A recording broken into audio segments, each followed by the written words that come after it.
Hi there, good afternoon. You're watching Market Fatafat on ET Now. I am Snehi Shah. With me on the show is Ankita Saxena. This is a show where we are going to be quickly taking you through all the big buzzers in today's trade in under a minute each. So let's get started. Today on the technical front, we have Mr. Ashish Kyal, who's joined us, founder and CEO at Wave Strategy Advisors.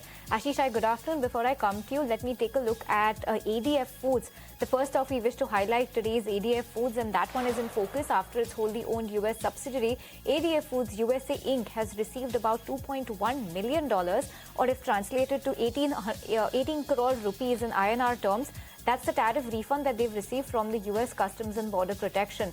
The refund relates to excess import tariffs paid in earlier periods, and the company said that this amount will be recognized as other income in their financial statements. The one-time gain is expected to support earnings and cash flows for the current quarter. The stock is currently trading with gains of 5.5%.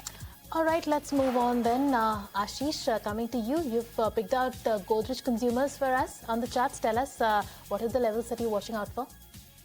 Hi, afternoon to you and all the viewers. If you look at the overall rally across in the FMCG space since yesterday, we have seen a good move on the upside. Godrej Consumer Product, after a long time, formed an inverted head and shoulder pattern, gave a breakout on the upside, and the target comes to around 1150. On the downside, the support for the stock is going to be around 1049 levels.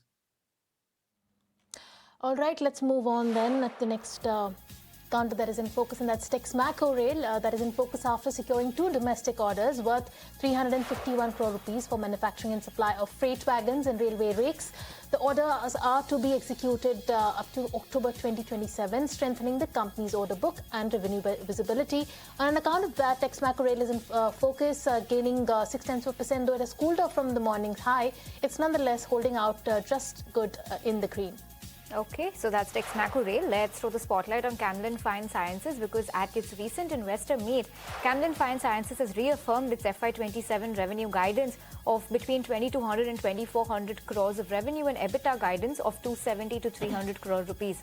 The company expects 200 plus bips margin expansion after exiting its catechol and diphenol business. It sees vanillin prices rising above $20 per kg next year, with margins improving from July itself as raw material costs normalize. The blends business is guided to grow 20 to 25% annually, while the company plans to refinance debt and has ruled out any equity dilution. On the back of these strong plans talked out by the management, the stock is trading with gains of 3.25%. All right, let's move on.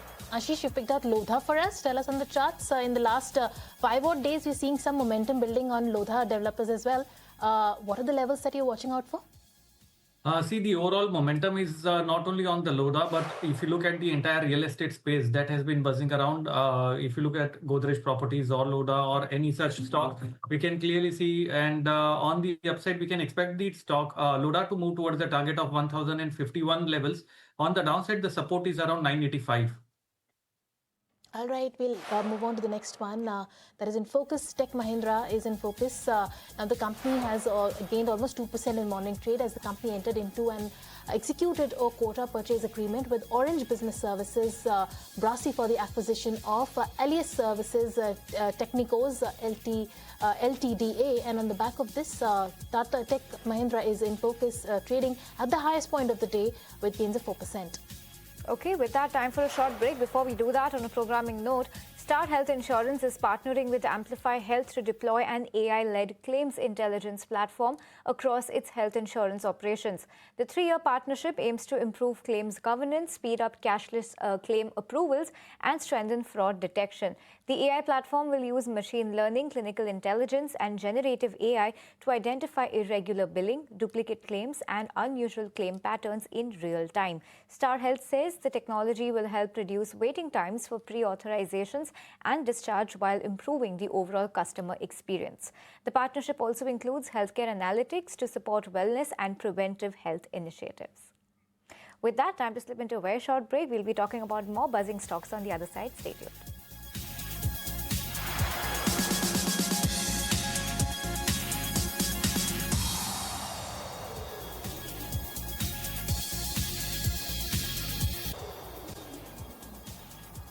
Welcome back. You tune into Market Fatafat, where we're taking you through all the buzzers in trade. And coming to Ashish now. Ashish, on the technicals, you've picked out Nestle India for us. Tell us, what are the price moves that you see on Nestle India? See, if you look at Nestle India, we can see some short-term profit booking over here, but the overall undertone is positive. Yesterday, we saw a very sharp rise across, and it gave a very good breakout as well. So any dip from here around 1435, 1440 levels can be used as a buying opportunity. We can then expect the stock to move towards the level of 1500 or higher. And on the downside, the support is at 1410 levels. Okay, those are some levels to watch out for Nestle, a stock that has done well in the last few days. Let's shift focus, talk about Sai Parenterals. That one is in focus because the company has announced that its Australian subsidiary Nomad Pharmaceuticals has renewed its exclusive OTC medicine supply agreement with one of Australia's leading pharmacy chains. The AUD 202 million, that's in Australian dollars. If I convert that to INR, 1300 crore rupee contract is valid for 7.5 years with an option to extend by another 3, providing strong long-term revenue visibility. The agreement also includes the addition of 12 new OTC products annually, expanding the scope and value of the partnership over time. It's a big order win coming in for Sai Parenterals, in fact, big contract rather, and the stock is trading with gains of 2%. All right, let's move on then to the next counter that Ashish has picked out for us. Asian Paints, Ashish, on the charts. How does that look to you?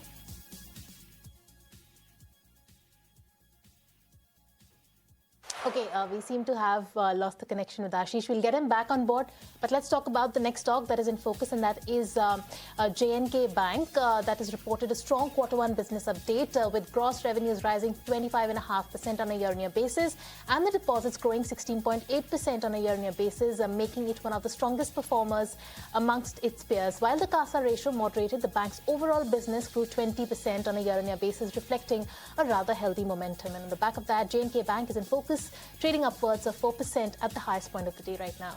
Okay, that's on J&K Bank. Let's talk about Asian Paints, a stock that's seen gains of about 3% in the last 5 days itself. Ashish, what are the charts implying? Yes, with the cooling off seen in the crude oil and prices, we can clearly see the paint industry has been doing well. Whether you look at Asian Paints or Berger Paints, they have been doing outperformance, and Asian Paint can move now towards the level of around 2,900 over near term.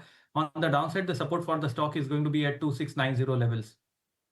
Okay, those are some levels to watch out for on Asian Paints. Ashish, also talk to us about JK Tyre. How are you looking at JK Tyre on the charts? What are some levels to keep in mind?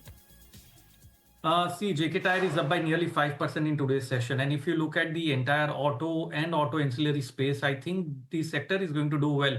The interest-sensitive sector in a whole, real estate, financials and auto, I think should outperform from here on and lead the rally on the upside. JK Tyre can show a very strong momentum from here on. It has formed a double bottom pattern, and the target on the upside for the pattern comes to around 475. The support for the stock is at 400, and the risk reward is very appealing at the current levels. Okay, that's on JK Tyre. In fact, very good 5% up move today. Let's shift focus, talk about another buzzer, and that's Borosil Limited. Borosil has commenced commercial production at its new Rajasthan manufacturing facility through its subsidiary Stylnest India.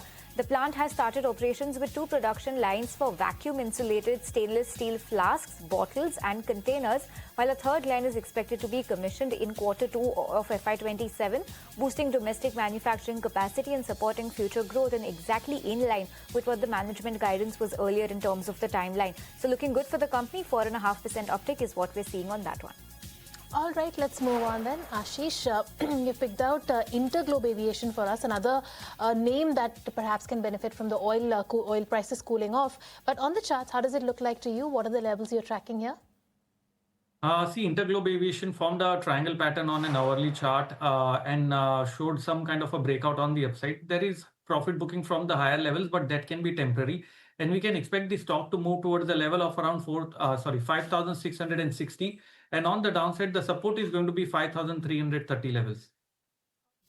Let's move on from InterGlobe Aviation to the next counter, Tamilnad Mercantile Bank, that's in focus, that reported a strongest quarter-on-quarter loan growth amongst the banks that have announced Q1 business updates, with advances rising 7.4% sequentially and 27% on a year-on-year basis ahead of the guidance. And deposits saw healthy growth too, and on account of a strong set coming in for Tamilnad Mercantile Bank, that's in focus, up and away 1.8%. Okay, that's on banking. And other than banking updates, we've also got a whole host of value retail updates that have come out. V2, V-Mart and Bazaar Style. Let's talk about Bazaar Style because that stock continues to trade locked in upper circuit of 5%. All in all, it's a good revenue growth projection that they've given and very healthy same-store sales growth. The standalone revenue from operations as reported in the Q1 update is at 486 crores, which is an uptick of roughly 29% on a year-on-year basis.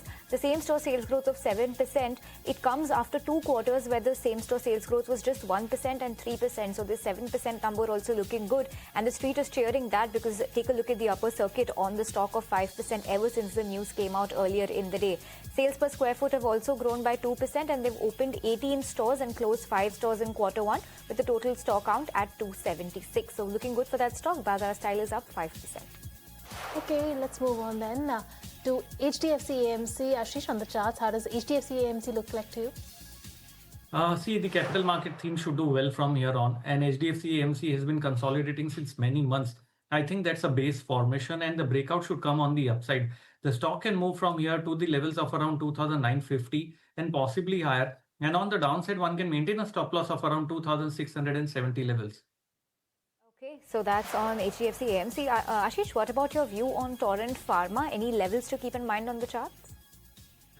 Yes, if you look at Torrent Pharma, the stock is showing a subdued action right now, but it should give a break on the upside. The levels that are there on the mind is 4,800 on the upside that we can expect as a target. And on the downside, we can expect the levels of around 4,550 as a support.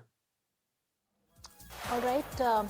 That was the last talk for the day. Thank you so much, Ashish, for joining us and giving us all your picks and the levels to watch out for. But with that, it's a wrap on this edition of Market Fatafat. Snehi and I will take your leave. Thank you so much for tuning in.